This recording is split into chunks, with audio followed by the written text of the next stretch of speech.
মুর্শিদাবাদের নবগ্রাম ব্লকের ৫ গ্রামে ঘোষপাড়ায় ঘিরে ধরেছে চাঞ্চল্য। ৭০ বছরের জীবিত বৃদ্ধা মহারানী ঘোষ ভোটার তালিকায় মৃত, অথচ তিনি দিব্যি হাঁটছেন, কথা বলছেন, ক্যামেরার সামনে স্পষ্ট জানাচ্ছেন নিজের দুশ্চিন্তার কথা। এসআইআর নিয়ে রাজ্য জুড়ে আতঙ্কের আবহ। আর ঠিক সেই সময় এমুনারেশন ফর্ম না পেয়ে যখন খোঁজ নিতে যান, তখনই জানা যায় ভোটার তালিকায় তাকে মৃত দেখানো হয়েছে। পরিবারের চোখের সামনে হেঁটে বেড়ানো একজন জীবিত মানুষ কিভাবে মৃত হয়ে গেলেন ভোটার লিস্টে? গাফিলতি কার, বিএলও না নির্বাচন কমিশনের আধিকারিকদের? মহারানী দেবী জানান, পঞ্চায়েত ভোট দিয়েছেন তিনি, লোকসভা ভোটও দিতে গিয়েছিলেন, কিন্তু পোলিং বুথে তাকে জানানো হয় তার নাম নিয়ে গন্ডগোল আছে। আর এখন তো এমুনারেশন ফর্ম হাতেই আসেনি। একবার পাইনি বেটা, একটা ভোট পাইনি, ঘুরিয়ে দিয়েছে হয়তো ঘটিয়ে দেবে বেটা।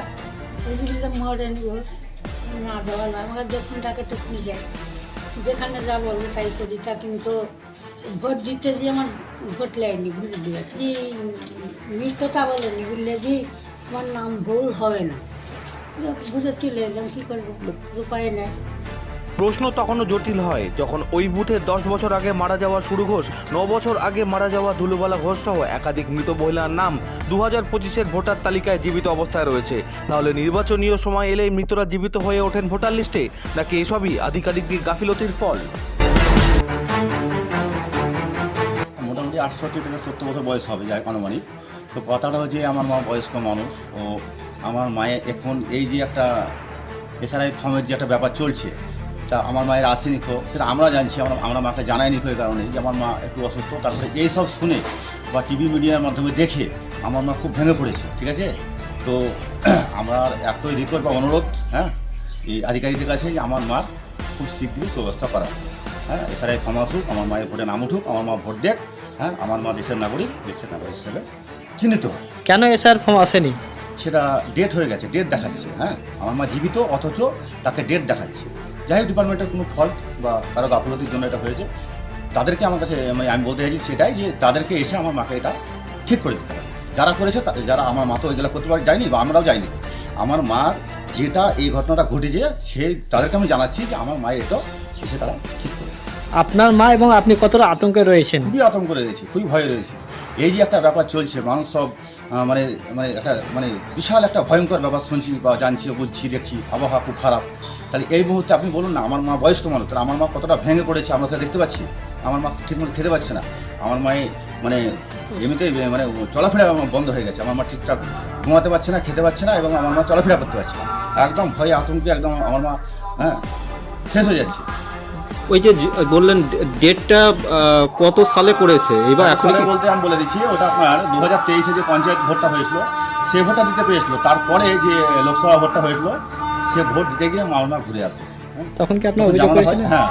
আমাদের তখন জানানো হয় যে এটা ডেট দেখাচ্ছে, যারা ছিল তাদেরকে তারা বলেছে। তারপরে যাই হোক, যারা দায়িত্ব ছিল তাদেরকে জানিয়েছি, তো ওই হবে হচ্ছে বা দেখবো ওই করে দেবো, এইভাবে এতদিন চলে গেল। কিন্তু এই মুহূর্তে এসে আর আমরা থেমে থাকতে পারছি না। এখন আমরা চাইছি আমার মায়ের একটা সুব্যবস্থা।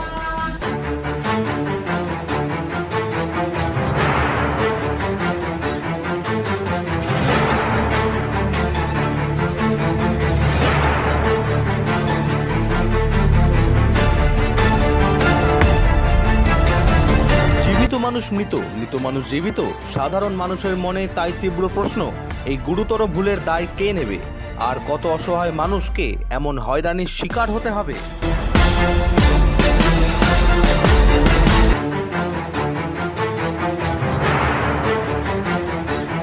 এই ভদ্রমহিলা 2002-এ নামে লিস্ট আছে, 2023-এ গত পঞ্চায়েত নির্বাচনে উনি দিয়েছেন। তারপরে 2024 থেকে ওনাকে মৃত বলে ঘোষণা করে দেওয়া হয়েছে। এই মুহূর্তে ওই ভদ্রমহিলা, এই যে এশার আতঙ্ক, বিভিন্ন টিভিতে যে মৃত্যু সংবাদটা আসছে, উনি এতে মৃত্যু বিছানগতি হয়ে গেছেন, মৃত্যুসজ্জায় ভুগছে আপাতত। আমরা চাইছি যে এই ভদ্রমহিলার সামনের দিনে যাতে আবার ভোট দিতে পারে, সেই ব্যবস্থা আধিকারিকরা করুক, এবং সেটা আপনাদের মাধ্যম দিয়ে আমরা তুলে ধরতে চাইছি। অবশ্যই আতঙ্কে, আপনারা দেখলেন যে ভদ্রমহিলা মাথায় হাত দিয়ে বসে গেছেন, যে কী করবেন, ভেবে পাচ্ছেন না।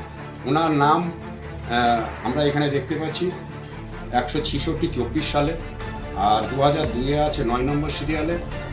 আর তারপরে তো আপনারা দেখলেন যে উনি সুস্থ জীবিত, কিন্তু উনি আতঙ্কে ভুগছেন। ওনার যাতে পুনরায় নামটা উঠে বিভিন্ন জায়গায় ছেলেপেলেরা গরিব মানুষ, এরা তো এত শিক্ষিত না, এরা জানেও না যে কোথায় কী করতে হয়, কিন্তু বলেছেন গত বিধানসভা নির্বাচনে যে বিএলআর কাজ করেছে তাকে বলেছে, আজকে যারা এশিয়ার কাজ করছে তাদেরকে বলেছে, কিন্তু তারা কেউ কোনো গুরুত্ব দেয়নি।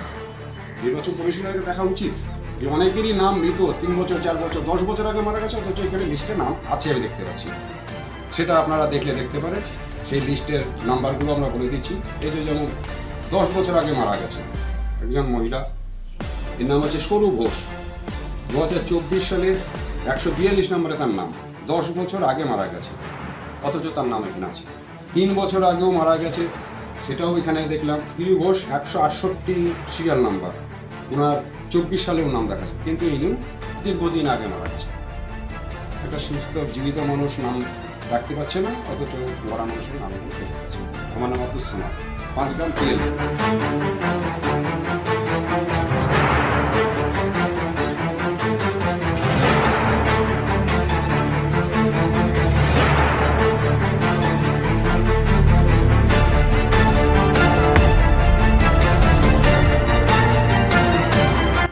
এখন এসআইআর এর চাপে মানসিকভাবে ভেঙে পড়েছেন মহারানী ঘোষ।